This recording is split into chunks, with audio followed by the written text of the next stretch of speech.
Wesh l'équipe, j'espère que vous allez bien, moi ça va très bien. Aujourd'hui, on se retrouve pour une toute nouvelle vidéo qui, je pense, va plaire à ceux qui connaissent pas forcément l'histoire du rap français ou même ceux qui la connaissent et qui ont envie de se rappeler des bons ou des mauvais souvenirs, ça dépend de quel côté on le prend. Je pense que vous savez très bien que le rap, c'est une musique qui dénonce des choses, qui est des fois engagée, que ce soit politiquement ou pour dénoncer des choses sur la société, etc. Et forcément, le rap n'est pas toujours l'ami de certaines personnes. C'est-à-dire qu'il y a souvent eu des phrases ou des punchlines qui ont été dites dans des sons, qui ont été vraiment critiquées, qui ont carrément créé des grosses polémiques, vous allez le voir pour certaines. Et aujourd'hui, tout simplement, on va voir 10 punchlines du rap français qui ont créé polémique. C'est parti. Je suis bon qu'à niquer des mères, je baisse que des mères comme Macron. Je baisse que des mères comme Macron. Je baisse que des mères comme Macron. Je baisse que des mères comme Macron.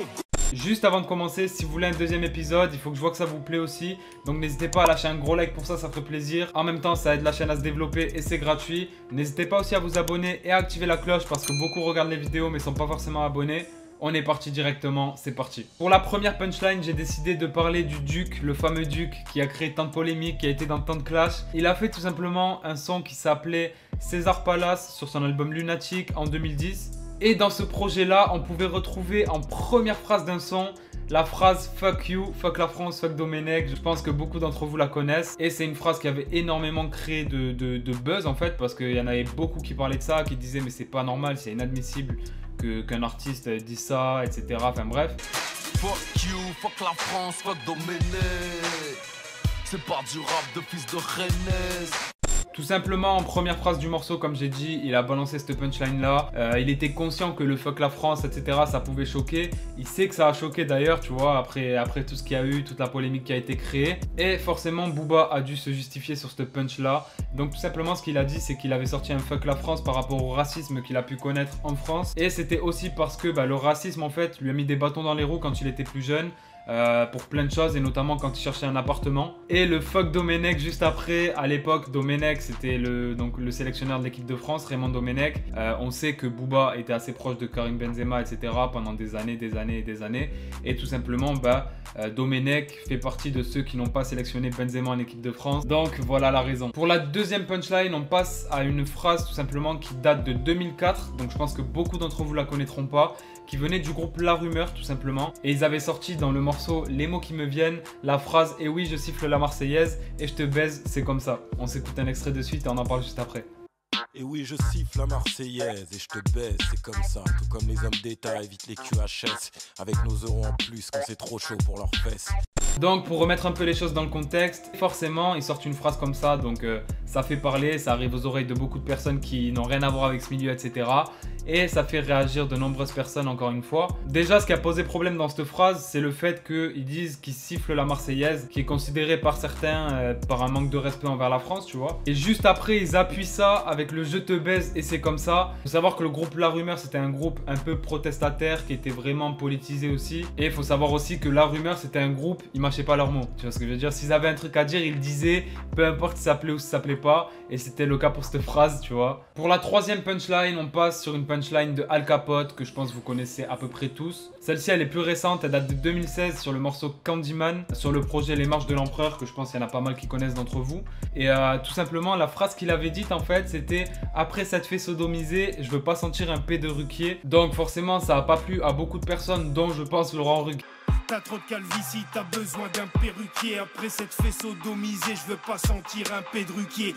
En sachant que c'est un animateur qui est quand même assez connu, qui avait l'émission à l'époque On n'est pas couché et tout ça. Je sais pas si elle existe encore, mais il me semble que oui. Et tout simplement, je pense que vous vous doutez pourquoi ça a fait polémique. C'est parce que ça attaque en fait l'homosexualité de Laurent Ruquier. Donc à travers cette phrase, en fait, Al Capote, il se moquait de son émission. Quand il parlait de cette fait sodomiser, etc., c'est parce qu'il critiquait son émission, comment c'était fait, la manière de la faire, etc. Parce qu'il faut savoir que l'émission On n'est pas couché, quand il y avait des rappeurs invités, souvent ils étaient cibles de moqueries, de clichés, etc. Mais c'est aussi une manière pour Al Capote de dire clairement que voilà, il assume son homophobie pleinement, tu vois ce que je veux dire. Bon, depuis, ça a un peu changé parce qu'il a fait un feat avec Bilal Hassani, donc voilà. Après, il faut savoir qu'Al Capote aussi, c'est un énorme personnage, c'est un gars qui troll pas mal. Donc faut pas forcément tout prendre au premier degré chez lui. Mais la punch, elle était vraiment très très sale et je peux comprendre qu'elle était mal prise, tu vois, par certaines personnes. Pour la 4e punchline, c'est pas vraiment une punchline.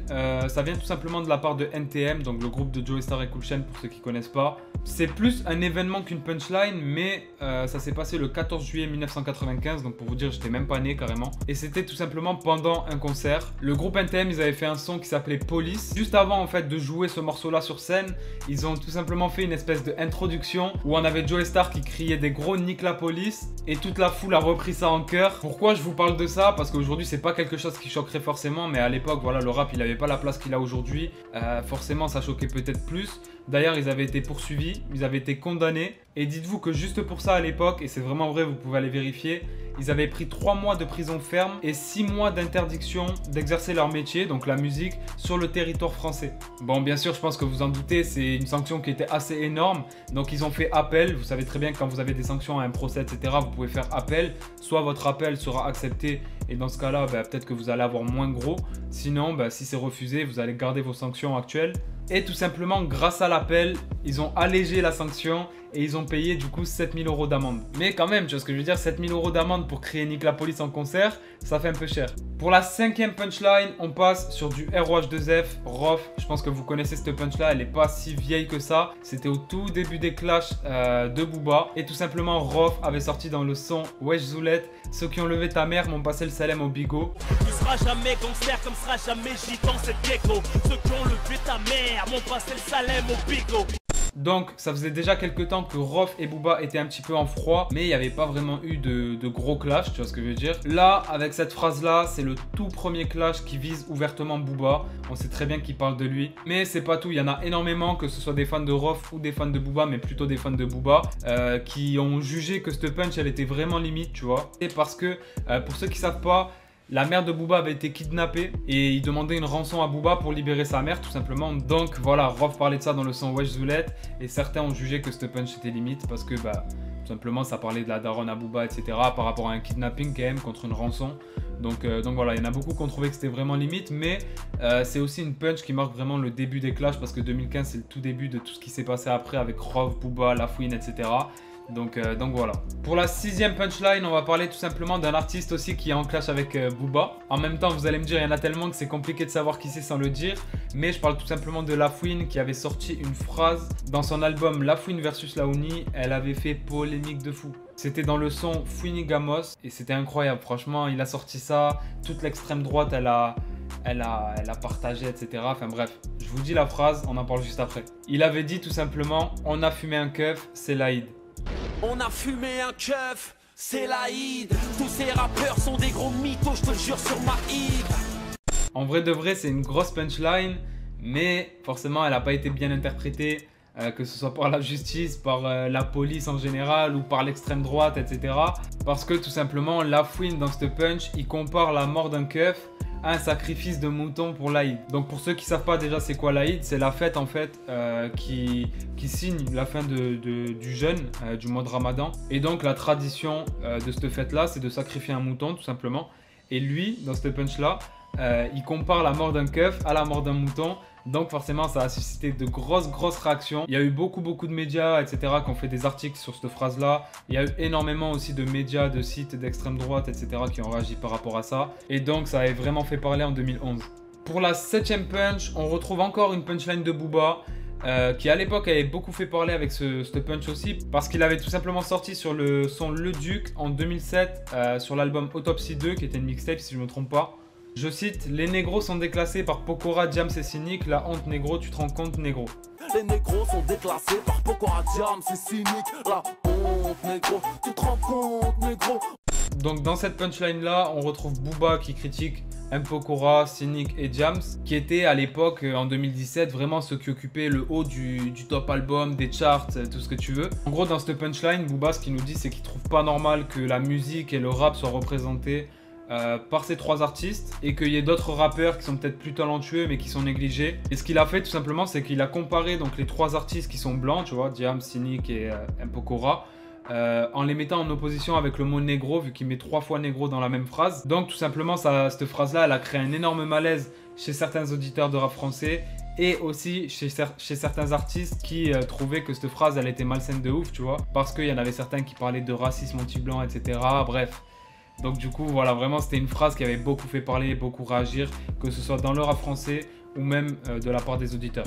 Pour la 8e punchline, on retrouve encore celui-là. On le retrouve encore, Mr. Al Capote. Il avait sorti dans le son Sadisme et Perversion en 2016 encore une fois. Donc beaucoup de polémiques pour l'artiste en 2016. La phrase « Je vais aller me tatouer une croix gammée ». Je fume un joint, je suis sur la voie lactée. Je vais aller me tatouer une croix gammée. Donc c'est pas vraiment une punch sortie de son contexte, etc. quand on prend que ce passage-là. Mais je voulais vous la mettre parce que c'est une référence aux nazis. C'est pas la première fois que Al Capote fait référence aux nazis, tu vois, dans ses sons.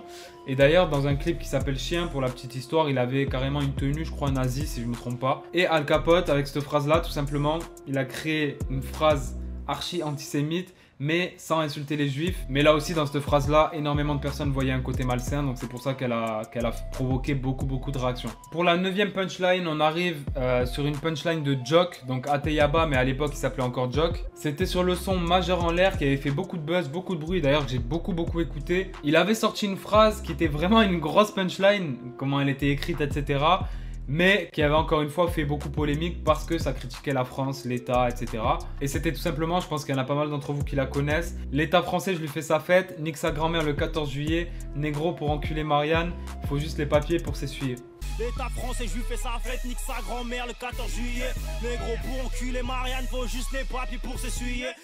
Donc tout simplement, en fait, on n'était pas habitué vraiment de la part de Jock à avoir ce genre de punchline là où ça critique l'État, la France et tout ça. Mais celle-là, elle a beaucoup fait parler. Pourquoi? Parce que dans la même punchline, il a critiqué 3 symboles nationaux qui sont du coup la fête nationale du 14 juillet. Également aussi Marianne qui est le symbole de la République française. Et par la même occasion, les papiers français qui te servent en fait à avoir tout simplement la nationalité. Donc vu que c'était des symboles de la République française en gros qui étaient critiqués dans cette punchline là, ça a énormément fait réagir. Dans cette punch là, Jock il nous montre clairement son dégoût envers la France et son rejet de la France, tu vois. C'est une phrase qui a créé une grosse polémique et c'était en 2014, donc c'était surtout sur internet que ça s'est passé. Et en plus de ça, c'était le tout premier extrait de son album qu'il a balancé clippé, dans lequel il y avait cette phrase là. Pour terminer avec la 10e punchline de cet épisode là, on va terminer par une punch de Caris qui a fait pas mal de polémiques lui aussi avec quelques punchlines. Celle-là, on se replonge à l'époque de Honor Partie 2 en 2013 dans le morceau Sombre. Et il avait lâché la punch « J'ouvre une bouteille à chaque fois qu'il ferme le cercueil d'un flic ». J'ouvre une bouteille à chaque fois qu'il ferme le cercueil d'un flic. C'est sûr que j'attaque que pour les niquer. Suce-moi bien, je te rajoute des points sur ta carte de fidélité. Donc là, encore une fois, c'est une punchline anti-flic qui attise un peu à la haine, tu vois. Mais en même temps, elle était très lourde de sens parce que quand je lis l'analyse un peu de cette punchline-là, on nous dit que il marque l'opposition entre ouvrir et fermer parce qu'il dit qu'il ouvre une bouteille à chaque fois qu'on ferme le cercueil d'un flic. Donc il y a une opposition entre le ouvrir et fermer. Et en fait, ici, il nous montre tout simplement comment un événement peut être interprété de différentes manières. C'est-à-dire que d'un côté, on va avoir les flics qui vont pleurer la mort de leurs collègues, la famille qui va pleurer la mort de leurs collègues.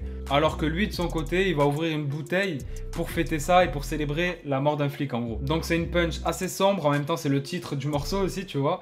Et du coup forcément elle a fait pas mal réagir par rapport à la haine anti-flic, etc.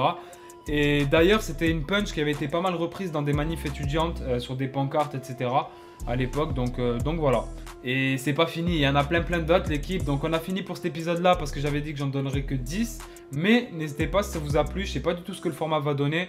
Mais n'hésitez pas si ça vous a plu à lâcher un gros like, un commentaire aussi en me disant ce que vous avez pensé de ces punchlines là, etc. De la vidéo bien sûr. À vous abonner aussi à mes réseaux sociaux, à vous abonner aussi à la chaîne YouTube en activant la cloche. Et n'hésitez pas à me dire si vous voulez un épisode 2, ce sera avec plaisir que je vous le ferai. Bref l'équipe en tout cas, c'était Akaflo, prenez soin de vous et on se dit à très bientôt pour une nouvelle vidéo. Ciao l'équipe.